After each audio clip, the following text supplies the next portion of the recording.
You're listening to Supervision with a Vision, where we discuss all things supervision. I'm your host, Sarah, professional counselor, marriage and family therapist, play therapist, eating disorder specialist, and cookie lover, with my co-host, Heather, marriage and family therapist, certified Together in Texas counselor, a Texas transplant from California, and outdoor adventurer. Hi, welcome to Supervision with a Vision. Today, Heather and I are talking about feeling accomplished as either a counselor or a supervisor. This week, we read When You Are Finally Good Enough, published in Psychology Today, 2022. And Heather, the article was really a lot about feeling accomplished and having a sense of happiness. Right.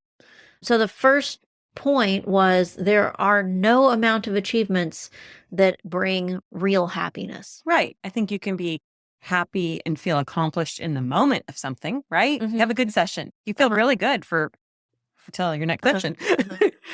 Well, I think even that's hard to measure. Right. What is the measurement of Yeah. happiness? You just felt like, oh, Yeah. So have you had supervisees or yourself maybe that you were looking for, okay, when I get here or once I've done this, then I'll have reached it. I'll Yeah. be there. I think all of those things. I think I personally have been through it. My supervisees go through it. Mhm. And a lot of it, it's based on what they think is the happiness, right? Like what does that mean? Okay, so happiness means what? You did it and you get your hurrah, and then what? What's Yeah. the next step? It makes me think when I was in school, I was in a pretty small program. I think there were 10 to 12 people in my cohort in my master's program. That sounds like more like a Right. doctorate cohort, but we were a little group. And I think I was either one or one of two who wasn't talking about private practice. They all, Okay. from the day one, Beginning. were talking about they wanted to be in private practice. And this is probably an out-of-date statistic, but I think at one point, 1 in 9 private practice, So, yeah. new private Mhm. practice, 1 in 9 succeeded. Oh, wow. So that made like 8 potentially, Would not. weren't successful after some amount of Mhm. time. So that's almost like my little cohort. Right. If there were 9 of us, one person was going to end up in private practice. I also think that's not just related to, I don't know. I think that reflects people's level of accomplishment or happiness within private practice. Right. Right. They weren't succeeding. They didn't like it, something. Right. Something didn't click. Something they were, whatever their happiness quotient was, whether it was income or success with client, that wasn't happening. Right. So that's an achievement that all of those people perceived was going to be their answer to happiness, and it wasn't, Right. probably. I had a client that I was working with that really wanted to get to a point. Well, he was going through getting a law degree. And once he got that law degree, he thought that was going to be happiness. Yeah. And while it's an accomplishment, all of a sudden the true facts kind of came into view that like, well, now you have to sit for the bar, and now you have to get a job, and now you have to do more. And there's just layering on the layers. And I mean, when you're just focused kind of in the shorthand of what that happiness is, like, yay, you did it. You don't have to go to class anymore, but you still have all these other things that have to be accomplished. I think that's similar to counselors. I think when I've worked with students, either as a supervisor or maybe teaching a didactic class, the idea that, it's all going to be better when I get my degree or when I finish school. And I get my hours. I'm juggling or I'm debating with myself when I'm teaching practicum or internship students that are still working on towards their degree.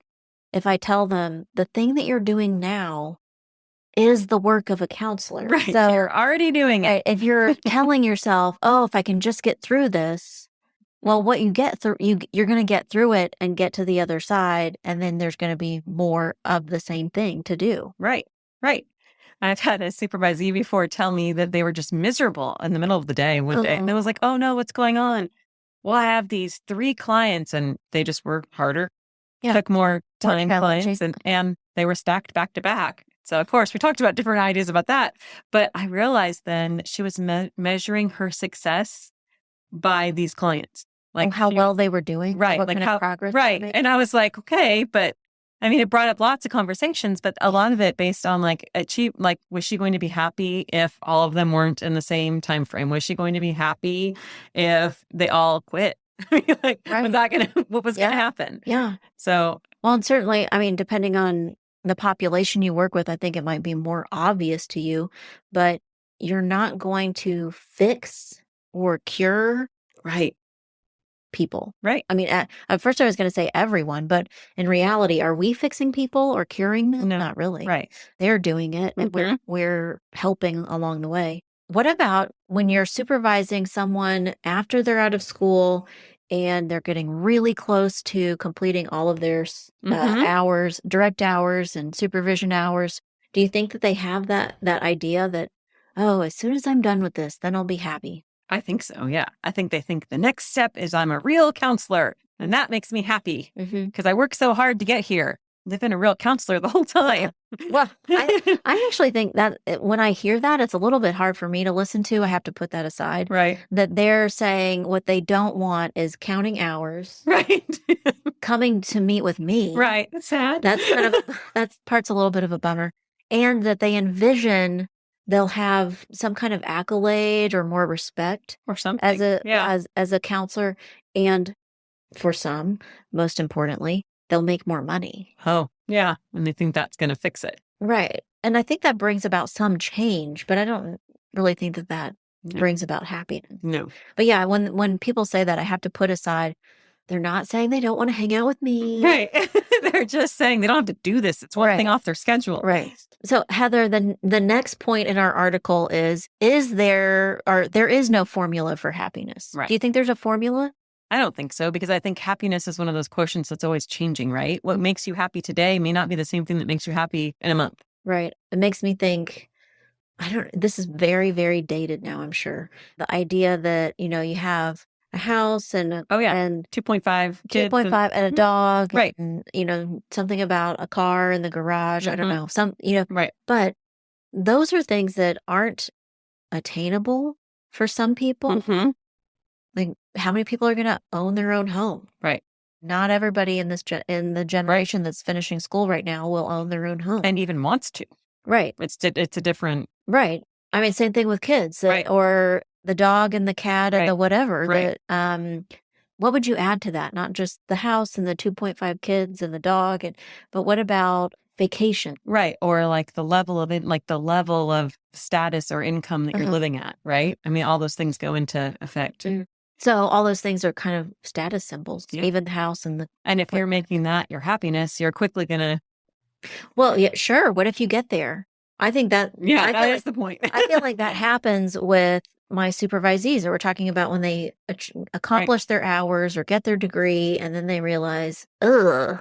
Now what? Nope, this wasn't it. Right. I thought this was going to really drastically change my lifestyle or how I saw the world, or maybe it doesn't. Right. Was there ever a point where you thought there was a formula to happiness? Maybe you were younger and you thought. Oh, yeah. I think I've done that plenty of times in life, but specifically regarding counseling, when I finally was transitioning to private practice is something I wanted the whole time I was in school. I was one of those. And then me and some colleagues opened a private practice, and it was, I was a little bit in a brain fog. I had just had our third kid. So I was a little sleep deprived. So a lot of this story might be a little sleep deprived memory, but it was a lot of hard work, and it was a lot more behind the scenes of stuff I wasn't used to. And then it was like, great, we launched this private practice, and I still want to be home. Like, I wasn't ready to dive in and put forth the time it took to build a practice at this point. I was like, that's nice, guys. I'll be here and I'll pay my part of the rent, but like, I don't refer anybody to me because I still want to be home for a couple more months. Like, it was a very much like, wah, wah, wah. Like, I thought that's exactly what I wanted. Yeah. And it was. It just was a different way of, that didn't necessarily, just launching the private practice didn't make me. So right off the bat, it didn't feel bright and shiny. And, like, this is it. Right. You didn't get that feel, at least right when away. you thought you would. Right. I mean, I've talked before about getting the dream job and feeling like, no, well, that wasn't it. Right. Darn it. I thought that was going to be it. Like, maybe even feeling like it was anticlimactic. Do you feel like that was true about the private practice? Yes. Like, we did it. I don't care right now. Right. And oh, well. Yeah. It doesn't matter.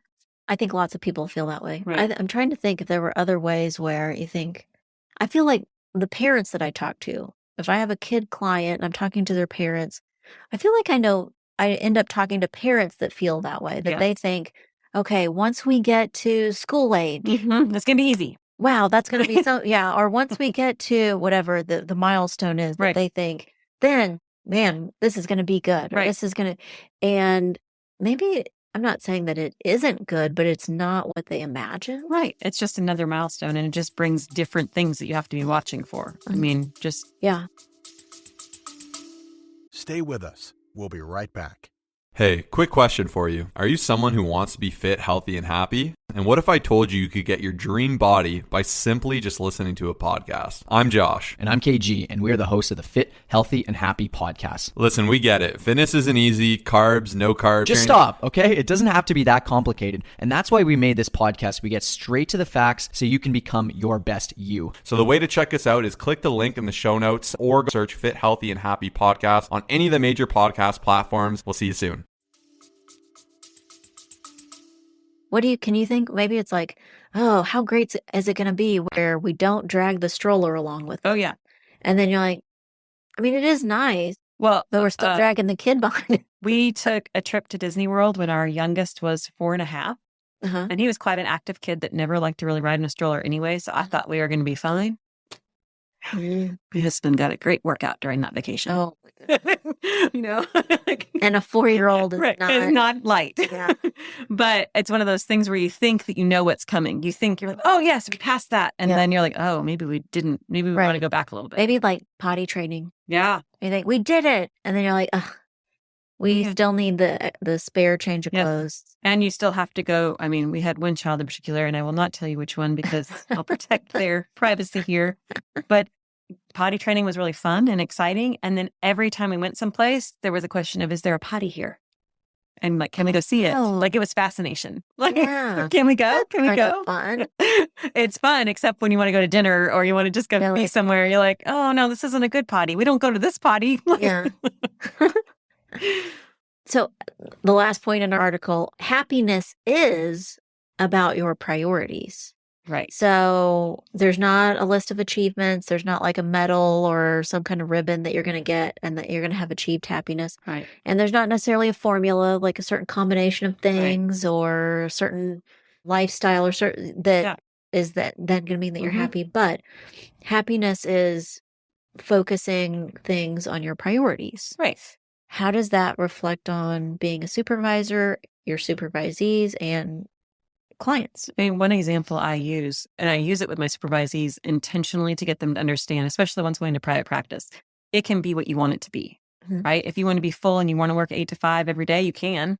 You'll have to do certain steps to get there. But in my case, my priorities was being available for my kiddos. And so I've made my private practice work around their schedule, and it changes every season, right? Someone plays a different sport or needs a different ride on a different day. And I love that flexibility. So for me, that brings me joy that I can do my job, and I'm a better mom because I'm able to do my job. But that may not work for the fresh supervisee that isn't married and doesn't have kids. They want to get in and get all their stuff done. Then that's the priority at the time. They want to get their practice built. Well, then that has to be your focus, and that will bring you happiness because you'll go, I built this practice. I'm trying to think of specific supervisees or clients, but maybe an example could be finding your niche. Right. I don't know. You have done different types of counseling and worked in different settings. If you were still in those settings, but it afforded you the flexibility to be at practices and things like that, would you enjoy it as much? Probably not. I think there is something to being your own, like not having to, for me, I mean, it may not be that way for someone else. Well, I mean, like you've done grief. You've worked at, I can't think of how to describe it right now. Well, I've done day treatment. Right. Even before that, working with families with really little kids. Right.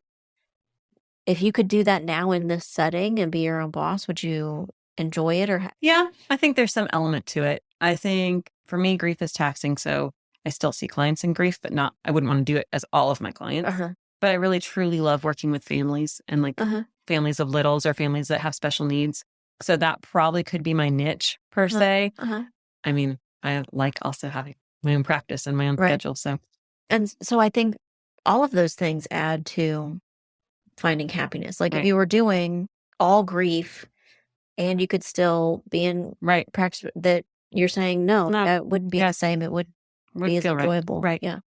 I think that for some people that's harder to let go of. What if in your mind you thought, no, this is the type of counselor I was going to be? Right. And you can't let go of it. Mhm. Yeah. And working with eating disorders, I think I'm the opposite of that I didn't come into it thinking I was going to do that. But along the way, a lot of the people who have worked for me started their entire process of becoming a counselor for the purpose of, I want to work with people with eating disorders. Right. It's a different mindset. Right. And then got into somewhere into the middle of that process and went, ooh, I can't do this and take care of myself. Right. Oh, this does doesn't- not make me happy. Right.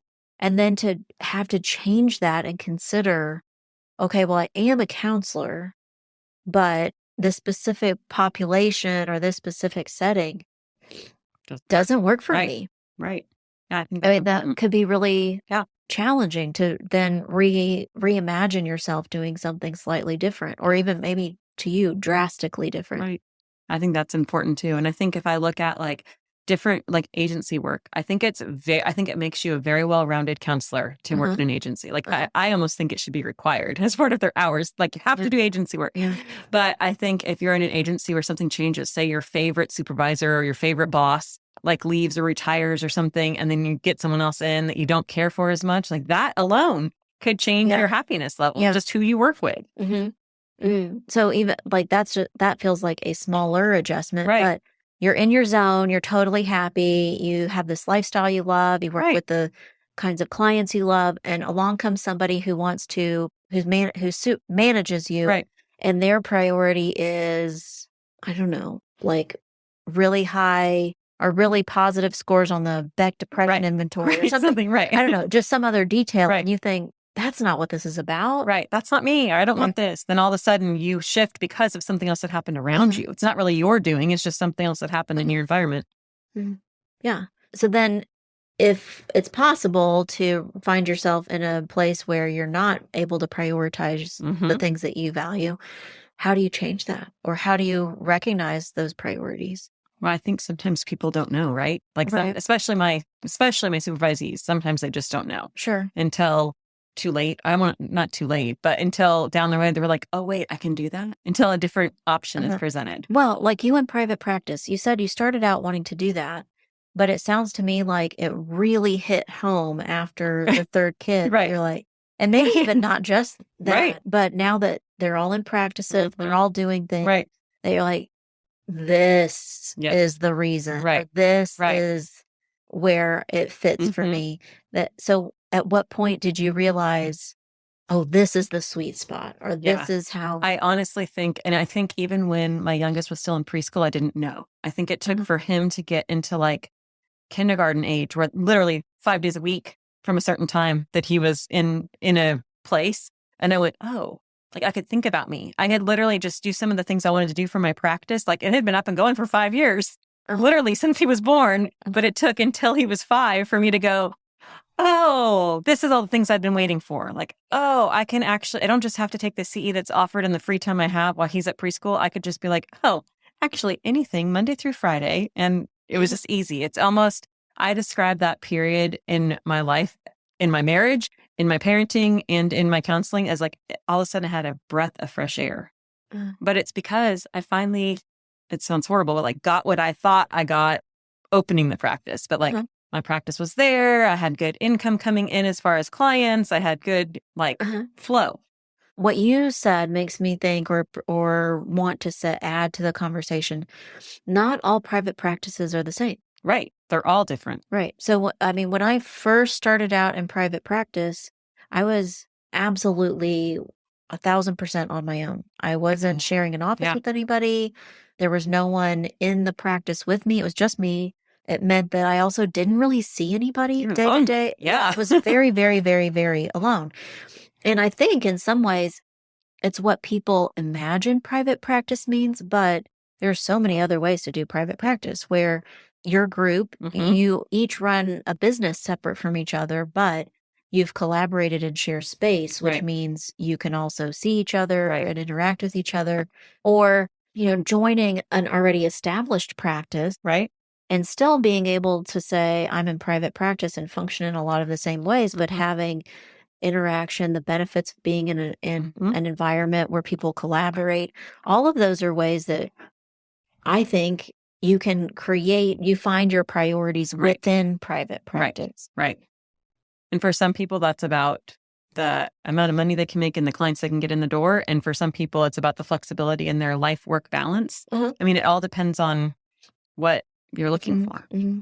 But I think that, we're using private practice as an example, but all the things that we just talked through are also actually, this exact same in an agency, right? That not all agencies are exactly the same, that there are some agencies that value and prioritize collaboration and others that prioritize self-care. And that each one is slightly different and prioritizes different things.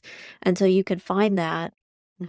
And it might take some tweaking or some realizing it. Like it took you some time to settle in, and maybe some of the other things that were taking your attention for the time being died down a little bit, and you had time to go, I got it. And I imagine tweak and make it even better. Right, exactly. Easily. Simple things. Just being able to give myself time to the emails that you save that you get from the board or from different things that launch. I actually had time dedicated to sit and read. Those things. Or read a book that, all my colleagues had been talking about that I was yeah, no, I'm not reading right now. Or even, I know that you've done this, that can change even now, but you start going, you know what? I am not going to take a client between 12 and 2. Right. Not doing it. I'm going to eat lunch. Right. I'm going to maybe run a little errand. I'm going to get out of the building, and you can do that. Right. Or you can say, soccer practice starts at this time. Right.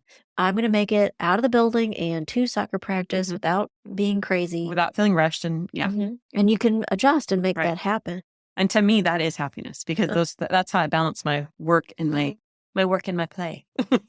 We're focusing a lot on work and our jobs as counselors or supervisors, but all what you're saying too, there are some people who maybe the way that they would do this is, I can clock in, clock out, do it, and be focused and attentive during those times. But then I'm also in my job able to just say, that's the end of the day. I'm walking away.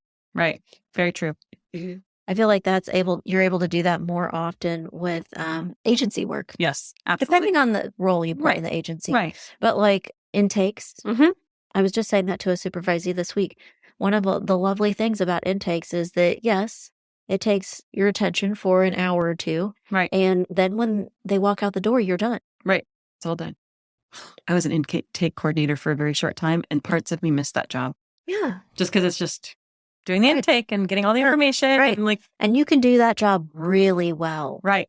And feel like I helped this person on their way. I did my job really well. And also done. I feel like I felt that in times where I've changed positions and went from a time limited situation with a client to, wow, I've known this person 9 months. Right. Exactly. I can remember thinking, what am I going to say to them after 3 weeks? What will happen? What will we have left to talk about? Right. And so if you are comfortable with a shorter amount of time, then that's your sweet spot. Right. That's how you feel good. Right. Versus somebody who wants to have a longer amount of time. It's just about priorities.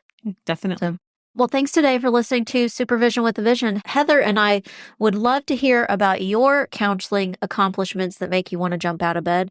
And of course, we would always love to hear your topic suggestions. Thanks. You've been listening to Supervision with a Vision.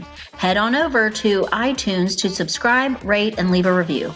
Be sure to check us out on Facebook and Instagram at Therapy Academy to join the conversation and get show notes. We'll be back next week with more Supervision with a Vision.